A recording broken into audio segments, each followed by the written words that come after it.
There are no mistakes. There really aren't any, because you have a supreme destiny. When you're in your little mind, in your little personality mind, where you're not centered, where you really don't know who you are, that you come from something greater and bigger, and that we really all are the same. When you don't know that, you get all flustered. You get stressed all the time, wanting something to be what it isn't. There is a supreme moment of destiny calling on your life. Your job is to feel that, to hear that, to know that. Virtually everyone important in my life, my family, my teachers, my girlfriend, wanted me to be a doctor. Over time, their dreams became my dreams. They convinced me I should be a doctor. But as hard as I tried, I couldn't do it.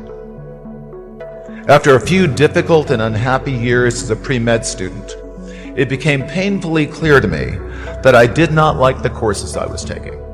And sometimes when you're not listening, you get taken off track. You get in the wrong marriage, the wrong relationship, you take the wrong job. Yeah, but it's all leading to the same path. There are no wrong paths. There are none. There's no such thing as failure, really, because failure is just that thing trying to move you in another direction. So you get as much from your losses as you do from your victories, because the losses are there to wake you up. The way through the challenge is to get still and ask yourself, what is the next right move? Not think about, oh, I got all of this stuff. What is the next right move? And then from that space, make the next right move and the next right move. And not to be overwhelmed by it, because you know your life is bigger than that one moment. You know you're not defined by what somebody says is a failure for you, because failure is just there to point you in a different direction. I was 21 years old when I dropped out of college, packed everything I owned, jeans, t-shirts, leather jacket, guitar, into my car, and drove from Chicago to Berkeley, California. During my California springs and summers, I spent most of my days in the high Sierras in Yosemite Valley, working as a river guide and a rock climbing instructor. I loved those jobs, but unfortunately, they didn't pay that well. So I also got a job working a couple of days a week as a computer programmer back in Berkeley. I had learned to program in college. I didn't love programming, but it was fun and I was good at it. And computer programming gave me the same kind of satisfaction as solving math problems and playing chess, both things I enjoyed before I became a confused teenager. I did not have a rich father. Not from, well-educated. I said I tried 3 times for university. All failed. For the last time, I went to the teacher's college, which was considered the 3rd or 4th class of my city. I applied for Harvard for 10 times. All failed. They don't even want to see me. Terrible. And I think that is a normal life, right? And I believe that it was so difficult at that time. I was so frustrated because I taught in the university. My pay was $10 a month. It was not easy, but I believe that something is waiting for me there. And I have to work hard to prove myself. So that was the tough experience. At this point in my life, I thought I was making real progress on my journey of self-discovery. I had found a cause. I had a couple of jobs that I love, and one that was fun and paid the bills. I was pretty happy with my life. My wife was not. What she saw was a college dropout who spent too much time in the mountains doing foolish things. She wanted me to work full-time as a computer programmer or go back to college and finish my degree. We compromised. Sort of. I started taking classes at UC Berkeley. I took several classes, but the only one I can remember was a sailing class taught at Berkeley Marina. Nobody believed that I could be successful because everybody say, well, this guy think differently, think crazily. They think about something never work. In 1994, discussed that I'm going to do something called internet. And 23 of them against it. They said, this is a stupid idea, right? We have never heard about internet. And you know nothing about computer. Why you want to do the computer? So,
but I agree with it. As I said, I believe it because I saw the computer in 1994 when I went to the USA. I think this thing could be big. I never thought it would be that big like today. I'm lucky to know a lot of famous people. Bill Gates, Warren Buffett, Jack Welch, Larry Page, Mark Zuckerberg. I know all of them. I would like to share with you that those people, the difference between those people and other people, they are always optimistic for the future. They never complain. They always try to solve the problems of the others. When my class was over, I wanted to buy a sailboat. My wife said this was the single stupidest idea she had ever heard in her entire life. She accused me of being irresponsible, and she told me I lacked ambition. She kicked me out, and then she divorced me. This was a pivotal moment in my life. Once again, I was unable to live up to the expectations of others. But this time, I was not disappointed in myself for failing to be the person they thought I should be. Their dreams and my dreams were different. I would never confuse the two of them again. Throughout my 20s, I continued experimenting, trying different things, racing bikes and boats and constantly changing jobs. It didn't take me long to discover that the most interesting and rewarding programming jobs were found at a cluster of companies located south of Stanford University.